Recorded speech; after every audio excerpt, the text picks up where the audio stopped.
우리가 이제 꽤 오랫동안 고린도 전서를 읽어갈 거고요. 그리고 또 고린도 전서가 끝나면 별 특별한 일이 없으면 고린도 후서를 읽을 겁니다. 고린도 전서가 뭐 로마서보다는 좀 짧지만요. 로마서보다 짧지만 고린도 전후서를 붙인다면 고린도 교회에 보낸 편지가 가장 깁니다. 꽤 긴 편지를 바울이 고린도에 보낸 거죠. 사람들 말로는 고린도 전서, 고린도 후서 이 두 편지 말고 그 중간에 편지 하나가 아마 더 있을 거라고들 얘기를 해요. 왜냐하면 이 본문 안에서 그런 내용들이 언급되기 때문입니다. 고린도 당연히 후서에 언급되겠죠. 그런 거 보면 이 바울이 고린도 교회에 애착이 많아요. 그리고 고린도 교회는 편지를 받을 만큼 이따 더 설명하겠지만 여러 가지 문제 그리고 돌봄이 필요한 교회가 고린도 교회였습니다. 오늘은 고린도 교회가 그리고 고린도가 도대체 어떤 곳이었는지, 그리고 고린도 전후서, 특별히 고린도 전서가 왜 쓰여졌는지 좀 설명을 할 거고요. 그리고 처음 시작 부분 1절부터 9절까지를 우리가 다시 한번 확인하면서 이 말씀 가운데 우리에게 주시는 메시지를 들어보려고 합니다. 먼저는 이 고린도 전서라는 편지가 도달된 고린도라는 곳이 어떤 곳인지 여러분들에게 간단하게 소개를 드리자면, 고린도는 지도를 보시면요, 그리스 남쪽에 있습니다. 지금도 고린도 해협이라고 그래서 해협이 있고요. 거기 운하를 판, 아마 여행을 가시면 그런 게 보일 겁니다. 그리스가 있고요. 어떻게 그려야 되나? 여기 그리스가 있으면요, 이쪽이 터키, 소아시아 쪽이에요. 그리고 이쪽이 이탈리아가 있죠. 이탈리아, 그리스, 터키 이렇게 생각하시면 돼요. 고린도는 이 그리스, 마게도냐는 그 위에 있고요. 그 아래쪽 바닷가 쪽에 있는 게 고린도라는 곳입니다. 이 고린도는 전에도 옛날서부터 도시가 있었지만, 우리가 알고 있는 이 고린도라는 도시는 한번 쫄딱 망한 후에요, 로마의 식민 도시로 다시 만들어진 곳이 이 고린도입니다. 바울이 편지를 보낼 때쯤, 그리고 바울이 고린도에서 교회를 세울 때쯤에는 로마에서 꽤나 번영하는 도시였어요. 왜냐하면 고린도 자체 안에 항구가 이쪽 저쪽으로 두 개나 있고요, 이 그리스 끝쪽에 붙어 있어요. 그래서 지중해 그 연안을 항해하는 여러 가지 배들이 정착하는 곳이 이쪽 고린도였습니다. 인천도 항구죠. 인천이 항구입니다. 사실 인천이 꽤 큰 항구예요. 그래서 인천이 번영하고 있죠. 고린도가 그렇습니다. 로마에서도 꽤 번영하는 도시였고요. 사람들 말 한 인구 한 5만 정도, 평소에 그러니까 아무 일 없을 때는 한 5만 정도 되는 도시였는데요. 여기에 특별히 큰 선박들이 들어오거나, 아니면 이 당시에 무슨 올림픽 같은 것들 하죠. 체육 대회나 아니면 무슨 신전에 대한 축제들이 있을 때는 훨씬 더 많은 사람들이 모였던 그런 도시가 고린도입니다. 이 고린도는 그래서요, 물산이 풍부해요. 물산이 풍부하고, 그리고 또 물산이 풍부하면 사실은 교육 내지는 문화적인 수준, 지적인 수준도 굉장히 올라갑니다. 미국이 여러 가지 과학 발전 그리고 문화의 발전을 갖고 있는 이유 중에 하나가 물산이 풍부하기 때문이죠. 사람들이 그래요. 왜 미국이 그렇게 됐을까? 이유는 딱 하나예요. 미국의 땅이 너무 좋아요. 미국에서 길러내는 농작물들이 너무 많고 너무 비옥하고 자원도 많고, 그러니 못 살래야 못 살기가 어려운 나라가 미국입니다. 고린도도 좀 그렇죠. 고린도도 물산이 풍부하고 그리고 또 항구가 발전되고, 그러니 지적인 수준도 점점 높아져 가고요. 그리고 돈도 많아져요. 사람들이 이곳저곳에서 모여서 자기들의 꿈을 펼칠 수 있는 곳이 고린도였습니다. 그러니 고린도는 그런 도시들이 갖고 있는 어쩌면 나쁜 모습도 다 가지고 있어요. 지적인 수준이 높아지니까요, 지적으로 오만함이 여기 고린도에 있습니다. 자기들 잘난 것 같은 거예요. 온갖 잘난 사람들 모이기 시작합니다. 예전에는 이 당시만 해도요, 전쟁이나 이런 것들 때문에 노예를 삼는데, 노예라고 해서 일자 무식인 사람들만 있는 건 아니죠. 꽤나 교육 수준이 높았던 사람들이 노예로 오기도 하고, 또 그 사람들이 그 로마의 시스템 안에서 다시 자유민이 되기도 하고 하면서, 고린도는 여러 가지로 사람도 많고 지적인 것도 풍부하고 그리고 물질적으로도 부족함이 없습니다. 그러다 보니 오만함 그리고 도덕적인 타락, 그것이 고린도 그곳에 있죠. 술집도 많고요. 그냥 생각할 수 있는, 상상할 수 있는 완전히 쾌락에 절은 도시 그 정도는 아니어도요, 뭔가 풍성한 도시가 갖고 있는 여러 가지 문제가 여기 고린도에 있었습니다. 이 고린도에 바울이 가요. 바울이 가서 18개월 정도 거기에 머무릅니다. 사도행전 18장 11절에 보면 1년 6개월 동안 고린도에 머물렀다고 합니다. 1년 6개월 동안 거기서 교회를 세워요. 우리가 잘 아는 브리스길라, 아굴라 그 부부와 함께, 그리고 함께 했던 뭐 일군의 사람들, 이름은 잘 모릅니다. 하지만 나중에 로마서 같은 데를 보면요, 거기 고린도 교회에 함께 있었던 사람들 이름이 쭉 나와요. 왜냐하면 로마서를 바울이 고린도에서 썼기 때문일 겁니다. 브리스길라, 아굴라 그리고 여러 사람들이 거기서 바울을 도와서 1년 6개월 동안 교회를 세우고 바울은 떠납니다. 바울이 에베소에서 한 3년 있었어요. 그러고 몇 교회에서 몇 년씩 거하지만 고린도 교회에서의 18개월도 그렇게 짧은 시간은 아닙니다. 갈리오라는 총독에게서 재판을 한번 받아요. 그리고 그 재판에서 이기죠. 재판에서 이기는 다음에 그 다음서부터는 아주 자유롭게 고린도에서 복음을 증거할 수 있는 그런 여건이 마련돼요. 천막을 만들면서 브리스길라와 아굴라 그리고 거기 있는 많은 사람들, 고린도 교회를 보면요, 거기에 가난한 사람들만 있었던 건 아닙니다. 조금 유대인들이 있었지만 그렇게 많지는 않아요. 대부분은 이방인들이고 아마 노예였던 사람들이 자유민이 된 사람들, 그뿐만 아니라 거기 고린도에 있는 굉장히 유명한 관리들, 심지어는 고린도에 있었던 회당의 회당장, 오늘 여기 본문에 있는 소스데네는 고린도 회당장, 그 유대인들이 모이는 회당의 회당장 중에 한 사람이었습니다. 이 소스데네가 다시 그리스도를 믿는 것으로 회심하는 그런 일들도 있었어요. 그 일들 때문에 사실은 재판이 벌어지기도 하고, 또 그 재판 때문에 바울이 이기는 바람에 거기서 자유롭게 복음을 증거할 수 있는 그런 환경도 마련되어 있습니다. 각양각각의 사람, 그리고 부유한 사람, 가난한 사람, 관리들, 높은 직종에 있는 사람, 그리고 또 당연히 노예인 사람, 온갖 사람들이 모여서 함께 생활하고 또 함께 신앙생활하는 그런 교회를 바울이 18개월 동안 거기에서 설립을 해 놓습니다. 그런데 바울이 떠나고 난 다음에 18개월을 가르치고 떠나요. 그런데 고린도 교회에 그때부터 문제가 생기죠. 여러 가지 문제가 발생합니다. 그 문제가 여기 고린도 전후서에 가득 차 있습니다. 가르침이 필요해요.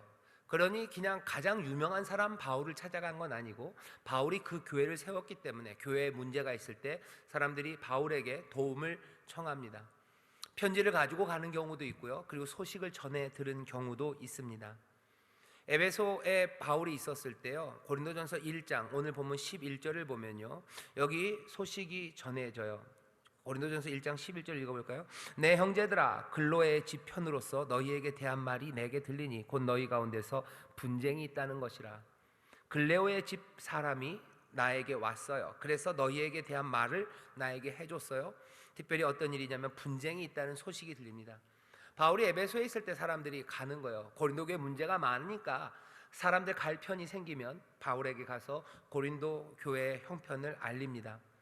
또 16장 17절에 보면요, 고린도의 사람들이 대표를 보내요. 그래서 문제점들을 쭉 적습니다.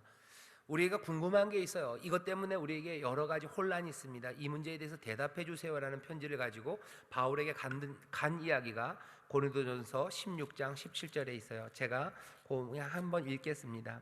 16장 17절에 이렇게 돼 있죠. 내가 스데바나와 브로나도와 아가고에 온 것을 기뻐하노니 저희가 너희의 부족한 것을 보충하였습니다. 뭐가 문제가 있는지 다 몰랐지만 이 사람들이 와서 편지를 대표로 갖고 와서 알려줬기 때문에 너희들에게 무슨 문제가 있는지, 궁금해하는 것이 무엇인지 내가 알게 되었다는 거죠. 그러니 사람들이 와서 보고하는 것, 그리고 공식적으로 묻는 것, 이렇게 많은 것들이 바울에게 전달이 됩니다. 이 여러 가지 이슈들에 대해서 바울이 지침을 줘요. 고린도전서를 읽다 보면 그것들이 보입니다. 특별히 7장 1절에서는 분명해요. 7장 1절에 이렇게 되어 있습니다. 너희의 쓴 말에 대하여는 남자가 여자를 가까이 아니함이 좋으나, 이렇게 되어 있어요. 너희가 쓴 말이에요. 남녀 관계에 대해서 묻습니다. 남편과 아내, 이혼한 사람, 여러 가지 그 가족 안에서 일어나는 일들에 대해서 지침이 필요해요. 너희가 쓴 말, 너희가 이것들 궁금하다고 썼지, 그 말에 대해서 내가 가르친다는 게 7장 1절에 나와요. 8장 1절, 12장 1절, 16장 1절, 그런 데마다 주제를 계속해서 달리해 나갑니다. 그러니 고린도 전서에서 우리가 기대할 수 있는 것들이 몇 개 있어요. 이 고린도 전서는 두 가지를 그 축으로 합니다. 하나는 고쳐주고 싶은 거예요. 사람들이 직접 와서 보고하기도 하고, 아니면 이 사람들이 묻는 질문 가운데 바울이 보았을 때 고린도 교회가 생각할 땐 별게 아니라고 생각하지만 사실은 심각한 문제들이 거기에 보입니다. 그러니 그것들을 고쳐줘야 돼요. 알지 못했던 죄들이에요. 너희들이 그렇게 생각하냐? 이건 심각한 문제다라고 깨닫게 하고, 그리고 고치려고 하는 교정의 이야기가 고린도 전서에 있고요. 또 하나는 당연히 이 고린도 교회가 물어봤던 질문들이 있습니다. 그 질문들에 대한 대답이 여기 고린도 전서에 있어요. 교정하는 거 어쩌면 책망이 더 많겠죠. 그리고 대답하는 거, 이건 그 책망보다는 설명이 더 많을 겁니다. 하지만 이 두 개는 섞일 거예요. 대답하다 보면 책망할 것들이 생길 거고요. 그리고 또 교정하고 가르치다 보면 뭔가 이슈들에 대해서 대답할 게 생기겠죠. 이것들은 왔다 갔다 합니다. 하지만 고린도전서에서 기대할 수 있는 건 우리의 잘못을 고치는 이야기, 그리고 우리의 궁금증에 대한 대답들, 그것들을 기대할 수 있습니다. 신약 성경에 나오는 여러 편지들이 있어요. 앞에 있는 복음서들은 편지랑은 좀 다릅니다. 사도행전은 뭔가 역사를 쓴 거죠. 하지만 그 뒤에 있는 모든 것, 어쩌면 요한계시록까지도, 요한계시록이 계시, 묵시라는 특별한 형식으로 나누어지긴 하지만 요한계시록도 소아시아에 있는 7교회에 보내는 편지, 그런 형식이었어요. 그럼 복음서와 그 사도행전을 빼고 나면 나머지는 몽땅 다 사실은 신약 성경은 편지입니다. 근데 그 편지들을 읽으면서 우리가 편지 같지 않은 이유는 하나예요. 뭐냐면 도대체 그 편지를 쓴 이유, 그 맥락을 우리가 알기가 어렵죠. 사람들 사이에 오고 가는 편지를 우리가 중간에 이렇게 훅 읽어보면요, 다 이해하기가 어려워요. 왜 이 편지를 썼는지, 서로 알고 있는 게, 서로 이미 알고 있다고 전제된 게 뭔지 우리는 모르기 때문에 남들 사이에서 일어난 오고 가는 편지 하나를 우리가 읽을 때 몽땅 다 이해하기는 어려운 겁니다. 그래서 신약 성경에 있는 로마서부터죠. 로마서부터 요한계시록까지, 어쩌면 요한계시록이 좀 그러면 유다서, 그 편지까지, 그 편지들을 읽을 때 어떤 건 이해가 되고 어떤 건 이해하기가 좀 어렵습니다. 하지만 고린도전서는 그렇게 따지면요, 조금 더 이해하기가 쉬워요. 왜냐하면 교회 안에서 일어나는 문제들에 대한 대답이고요, 그리고 그 질문들이 뭔지를 우리는 고린도 전후서를 통해서 알 수가 있기 때문이에요. 그리고 또 이 고린도 전후서는 다른 편지들보다 훨씬 더 우리에게 가까운 것이, 우리도 이런 문제들을 가지고 있고요, 우리도 교정되어야 하고 우리도 많은 질문들의 대답이 필요하기 때문입니다. 그래서 고린도 전후서는 우리에게 좀 더 실용적이에요. 그리고 이해하기가 어쩌면 더 팍팍 쉬울 수가 있는 게 고린도 전후서입니다. 하지만 너무 방심하지는 마셔요. 왜냐? 여기 있는 문제들이 우리의 문제와 비슷하기 때문에 직접 우리에게 적용이 가능하다고 생각하지만 거기에는 조금 조심해야 될 것들이 있습니다. 여러 가지 문화적인 그 차이들 생각해야 돼요. 그리고 우리가 알고 있는 이 문제와 그리고 이 사람들이 진짜 갖고 있는 문제가 정확하게 일치하는지 그것들도 확인해야 됩니다. 그러니 다른 서신서도 마찬가지죠. 조심해서 읽어야 돼요. 고린도 전후서도 그렇게 조심해서 읽을 겁니다. 하지만 그럼에도 불구하고 우리 지금 현재를 살아가고 있는 교회에 여러 가르침들이 실제적으로 주어질 수 있는 게 고린도 전후서입니다. 그러니 조금 기대를 해주세요. 어떤 기대냐면 교회 안에서 우리가 신앙생활하고 있을 때 뭔가 잘못된 것들이 고쳐질 거라는 기대고요, 우리의 궁금한 것들에 대한 대답이, 물론 우리의 궁금함이 여기 다 있는 건 아닙니다. 고린도 교회가 궁금했던 것이 우리가 궁금한 게 아닐 수 있어요. 그럼에도 불구하고 그 질문들에 대한 바울의 대답하는 방식들을 보면 우리가 지금 갖고 있는 질문들에 대해서도 어떤 방식으로 적어도 대답해야 되는지 그 길을 찾을 수 있습니다. 이제 서로는 거의 다 된 것 같아요. 고린도 교회는 그런 교회고, 고린도라는 곳은 그런 곳이고, 그리고 바울은 거기서 열심히 사역했던 그 교회를 떠나 있으면서 이 교회가 제대로 되기 위해서, 그리고 이 교회가 갖고 있는 여러 가지 질문들에 대답하기 위해서 고린도 전서 후서를 썼습니다. 자, 이제 고린도 전서를 우리 처음 시작을 보죠. 편지의 처음입니다. 1절서부터 9절까지를 오늘 본문으로 읽었습니다. 여기 여러분들 성경을 보시면 1장 위에 요즘은 그 제목들을 좀 써둬 놓죠. 인사와 감사 그렇게 붙여놨을 거예요. 그리고는 1절서부터 9절까지를 이렇게 묶어놨을 거고요, 10절서부터는 또 다른 패러그래프죠, 다른 문단이 시작되는 걸로 구분을 거의 해놓습니다. 오늘 이 말씀을 쭉 보시면서요, 편지의 처음 시작은 항상 포멀하죠. 그냥 정형적으로 시작합니다. 여기 바울이 보낸 고린도 전서도 마찬가지예요. 대부분의 바울의 편지들, 바울의 서신서가 갖고 있는 그 형식을 비슷하게 따라갑니다. 여기 뭐 감사하는 거예요. 인사하죠. 인사하고 그 다음에 하나님 앞에 감사하는 것으로 편지를 시작합니다. 그런데 오늘 이 말씀을 쭉 읽으면서요, 그냥 눈에 띄는 게 있어요. 눈에 팍 띄는 게 뭐냐 하면 계속해서 반복되는 말입니다. 여러분들 1절부터 9절 한번 이렇게 쭉 보셔요. 눈으로 보셔도 그렇고요, 소리를 내서 읽으면 더 눈에 확 띄고 입에 딱 계속해서 반복되는 말은 뭐겠습니까? 그리스도 예수라는 말이에요.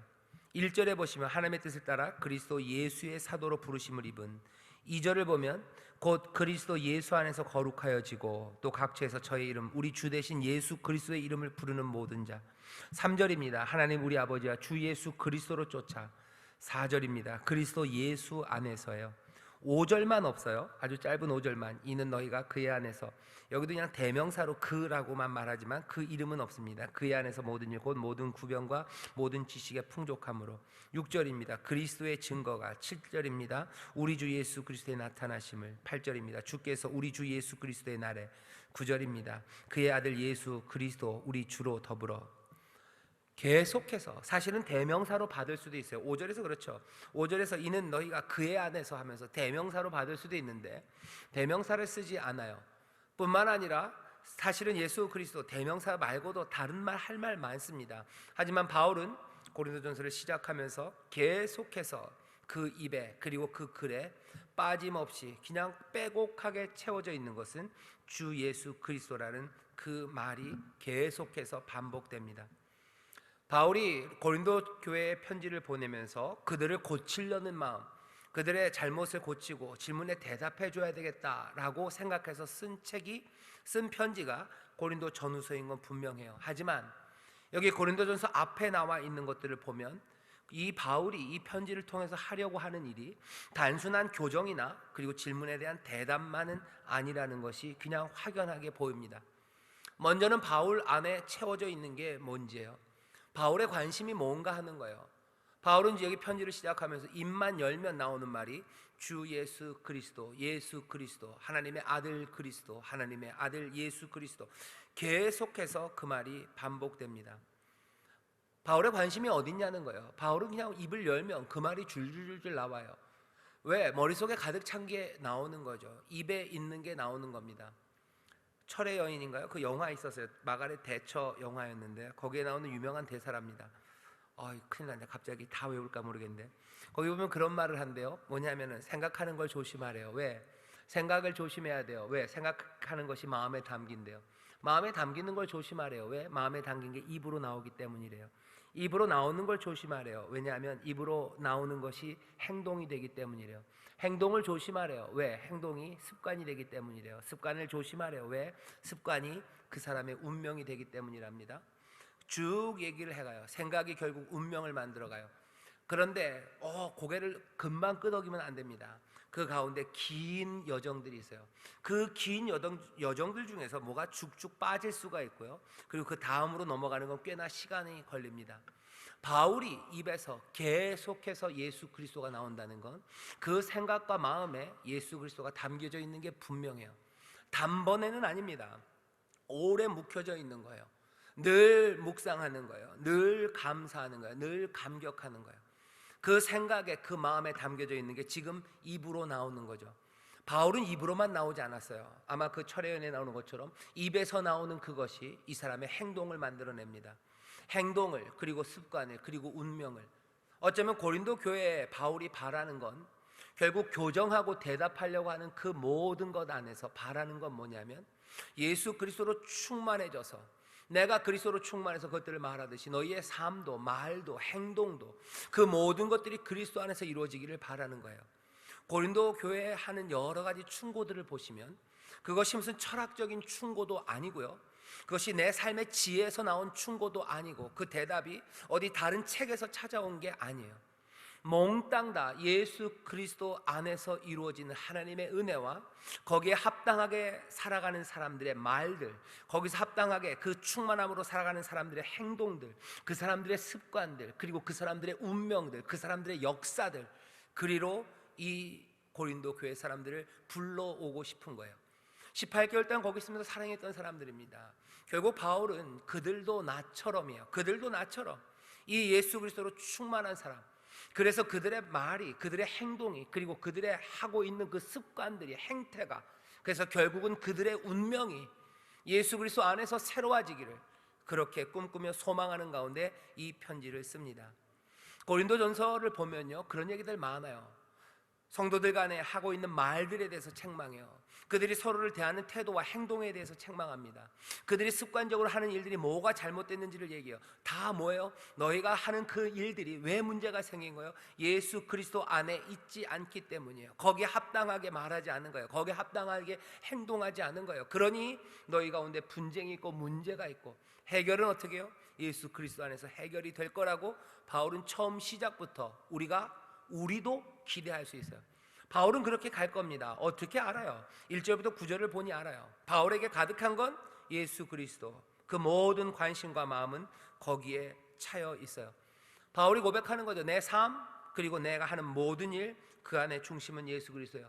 우리는 이것 어디선가 들어본 적이 있어요. 갈라디아서에서 바울이 그러죠.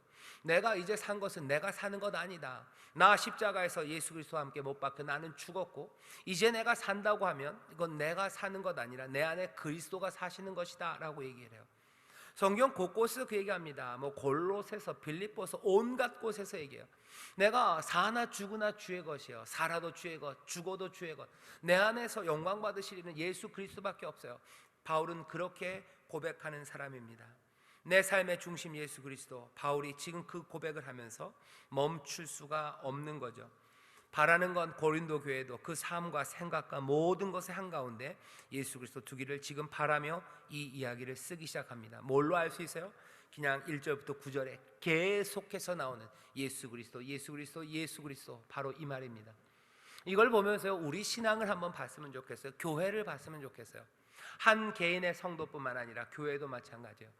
우리의 입에서 나오는 말들은 뭘까? 우리가 인사하고 감사하면서 하는 말은 뭘까? 그냥 맛있는 거 주셔서 감사해요. 만나서 반가워요. 어디에도 예수 그리스도라는 말이 없는 사람들이 있어요. 그런 교회도 있습니다. 말하는 건 오고 가는 건 몽땅 다 뭐예요? 신서유기에서 얘기한 거, 아니면 뭐 슈돌인가요? 뭐 그런 데서 얘기한 거, 아니면 드라마, 이런 갑자기 찔리는데 김사부에서 얘기한 거, 그런 이야기들 합니다. 축구 얘기해요.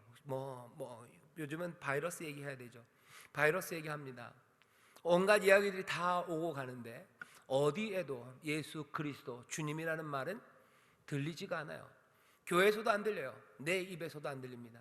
여러분들 한번 내 신앙을, 내 오늘은 교회 왔으니까 좀 기도하면서 사셨겠네요. 내 어제를, 그리고 내 그제를, 내 그제를 한번 생각해 보세요. 나는 입을 열면 하루에 주 예수 그리스도라는 말은 몇 번이나 나오나요? 말이 없다는 얘기는요, 그 마음에 없다는 거예요. 그 마음에 없다는 건 생각하지 않아요. 난 예수 그리스도를 생각하지 않아요. 예수 그리스도를 내 마음에 담아두지 않아요. 그러니 난 예수 그리스도를 말하지 않아요. 예수 그리스도를 말하지 않으니 예수 그리스도로 행하지 않아요. 예수 그리스도로 내 삶의 습관, 인격이 만들어지지 않아요. 그렇다면 내 운명과 내 삶의 이야기도 예수 그리스도의 이야기로 설명할 수 없는 것들이 됩니다. 내 삶은 은혜로 설명할 수 없어요. 내 삶은 하나님의 도우심으로 설명이 안 돼요. 왜? 내가 생각하고 마음에 담아두고 말하는 게 아무것도 없는데.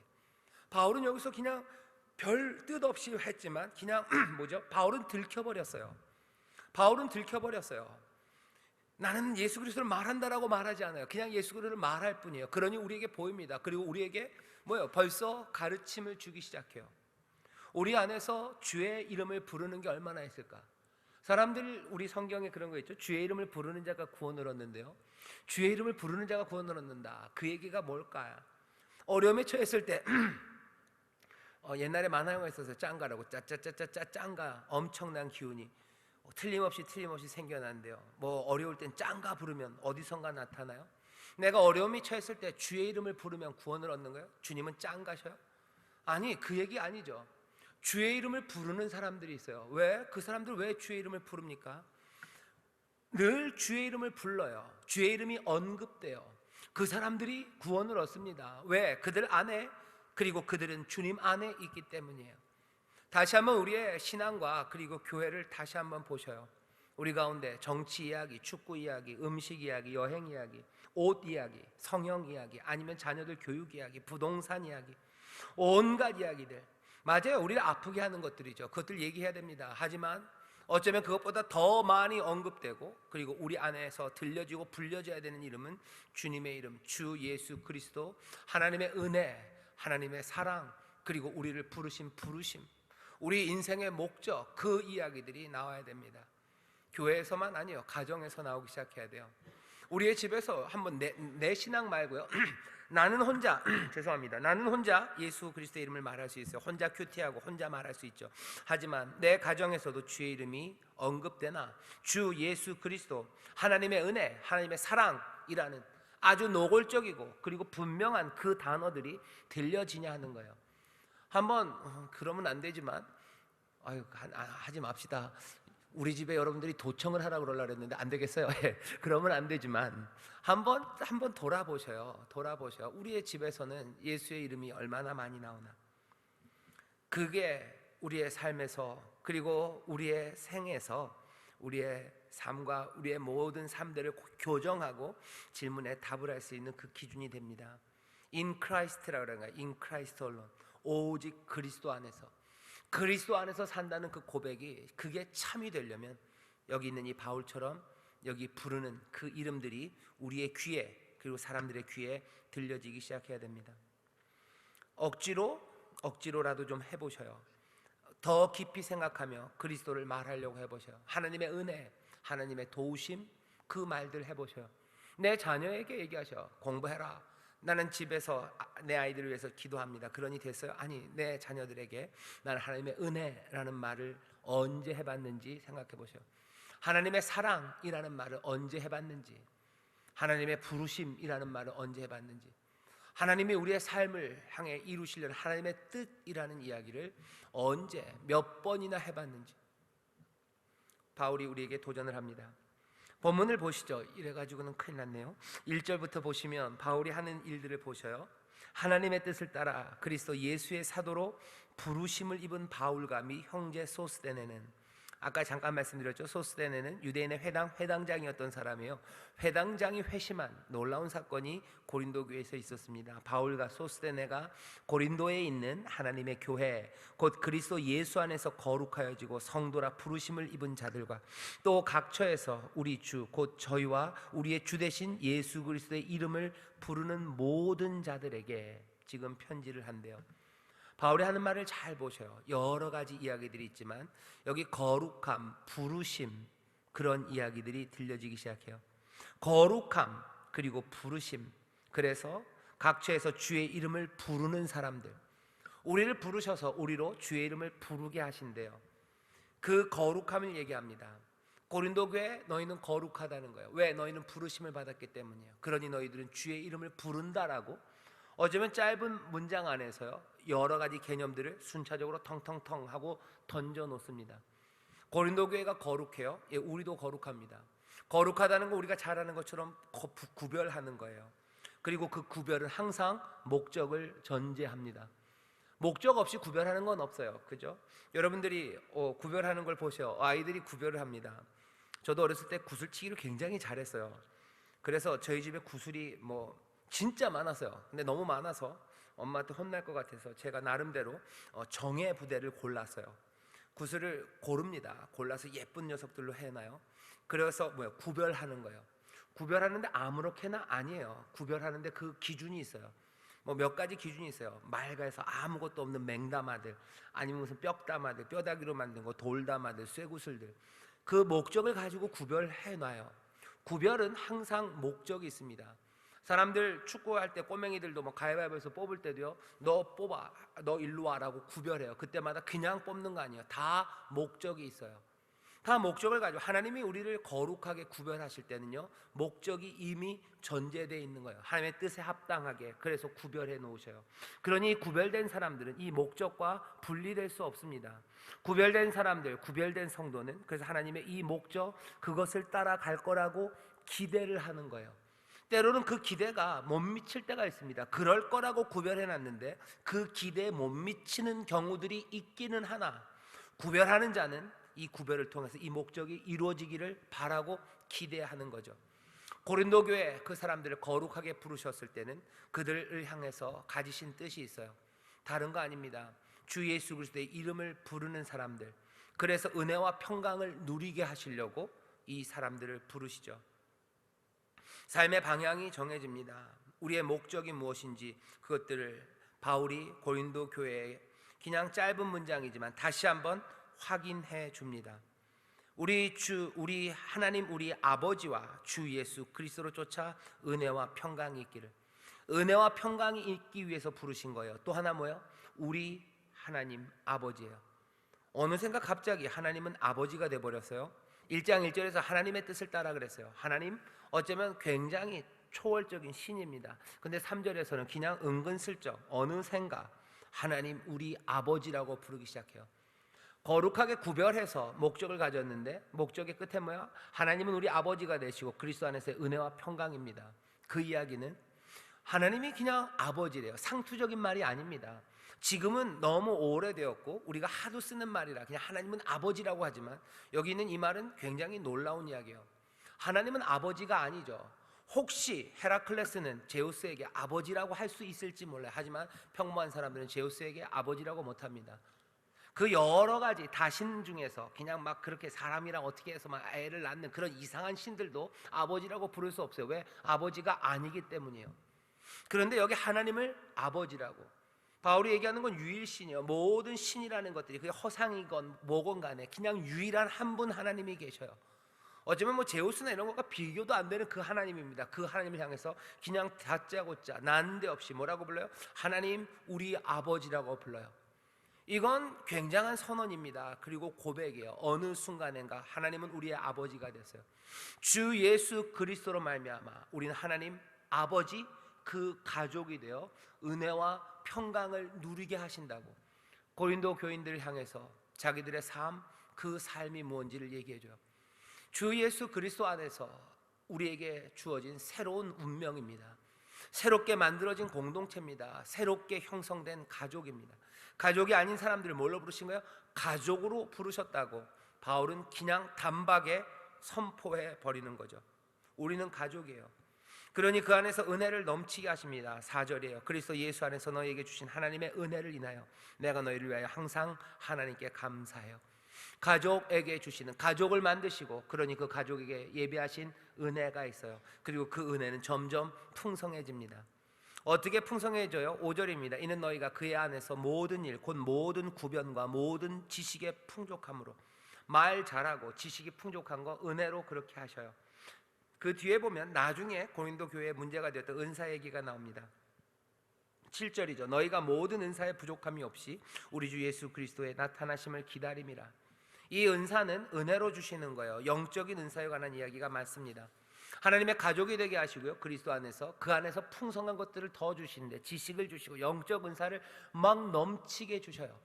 고린도 교회에 하나님께서 그렇게 은혜 베푸심에 바울은 감사합니다. 분명히 그것들 때문에 고린도 교회에 문제가 생긴 것도 맞아요. 하지만 그것은 은혜로 주신 것임에 바울은 의심하지 않아요. 하나님의 은혜로 풍성하게 해주셔요. 그리고 8절입니다. 주께서 너희를 우리 주 예수 그리스도의 날에 책망할 것이 없는 자로 끝까지 견고케 하시리라. 기대죠. 어떤 기대입니까? 그 마지막 날을 벌써 바라봐요. 그날까지 우리가 달려갈 거예요. 그날까지 하나님은 더 충만하게 우리를 채우실 거예요. 고린도 교회, 그러니 주 예수 그리스도 안에서 주 예수 그리스도의 그 날을 향해서 소망을 가질 수 있어요. 너희를 불러서 그의 아들 예수 그리스도 우리 주로 더불어 교제하게 하시는 하나님, 그 하나님은 미쁘시도다. 함께 교제합니다. 가족으로 모입니다. 이 은혜가 우리 가운데 있다고, 그것으로 감사하다고, 하나님, 이 하나님, 신실하신 하나님을 찬송한다고 바울이 지금 고백합니다. 이 편지의 앞부분을 보면서요, 우리도 이 은혜가 고린도 교회만 주어진 은혜가 아님을 알아요. 어느샌가 우리도 하나님을 아버지로 섬기는 하나님의 자녀된, 어느샌가 하나님의 가족이 되어 있죠. 은혜가 우리를 그렇게 부르시고 그 은혜는 점점 풍성하게 지식으로, 영적인 은사로 채우시고 우리에게 지금 현재 이 시점에서 지식과 영적인 은사와 은혜로 채우실 뿐만 아니라 그리스도의 그날까지 그 긴 시간, 어쩌면 그 시간 그것 안에서도 가득 채우십니다. 모든 것 안에서 모든 것들을 충만하게 하시는 그리스도, 예수 그리스도의 충만이 교회에 있다고 에베소에서 얘기한 것처럼 오늘 설교의 제목입니다. 충만한 은혜는 우리의 모든 것을 가득 채우셔요. 하나님의 자녀된 우리들입니다.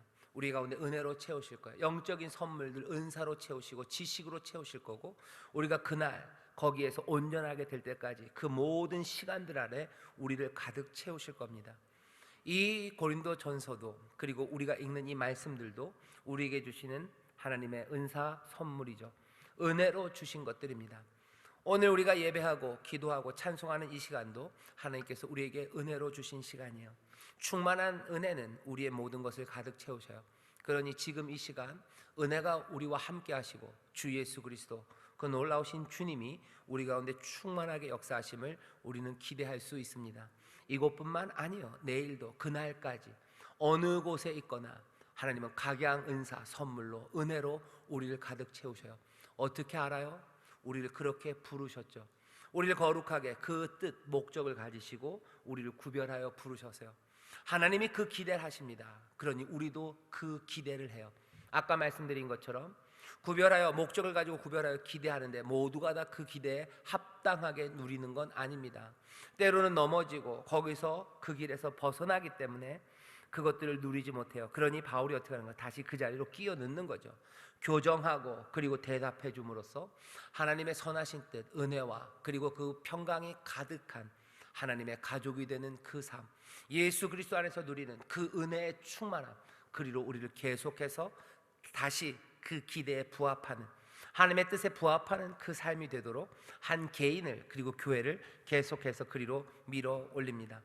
오늘 그 기대를 가지셔요. 내가 그 은혜의 풍성함을 지금 누리지 못한다면 하나님의 기대가, 하나님의 그 뜻이 내 삶 가운데서 이루어지기를 여러분들 기대하십시오. 그건 우리의 기대가 아니에요. 기본적으로 누구의 기대요? 구별하신 이의 기대가 더 큽니다. 우리를 그렇게 구별하신 이의 기대가 더 커요. 하나님은 우리가 그 은혜를 누리기를 우리보다도 더 많이 원하셔요.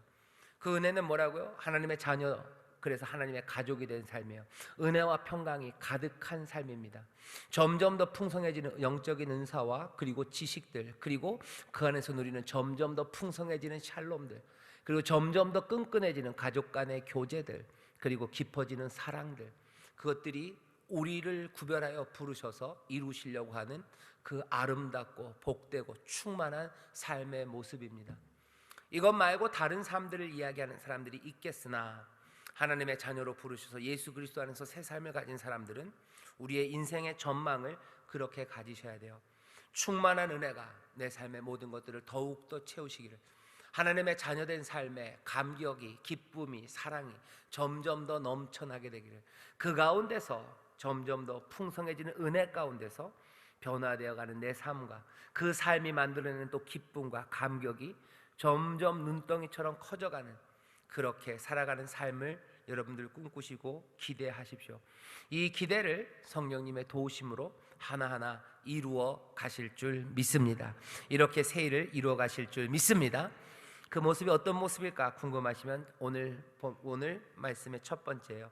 예수 그리스도를 부르는 그 일들, 거기에 기준을 가지시고요, 은혜가 나에게 점점 채워질 때 내가 예수 그리스도를 계속 말하게 됩니다.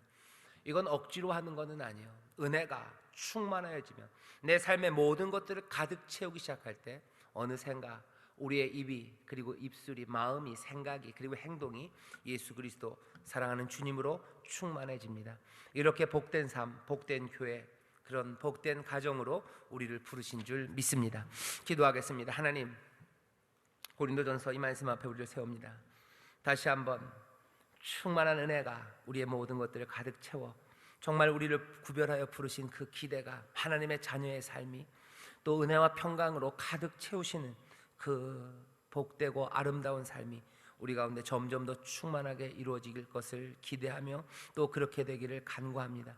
은혜에서 멀어진 사람들, 하나님의 평강을 누리지 못하는 이들 다시 한번 기도합니다. 은혜로 채우시고 충만한 능력으로 우리 가운데 역사하시사 다시 한번 하나님이 우리에게 기대하신 그 귀한 삶을 받아 누리게 하여 주옵소서. 우리가 늘 주의 이름을 부르는 사람들로 서게 하시고 늘 주를 마음에 품고 하나님의 은혜, 그 사랑, 그 감격이 늘 고백되는 우리의 삶이 되게 하여 주옵소서. 예수님 이름으로 축복하며 기도하옵나이다. 아멘.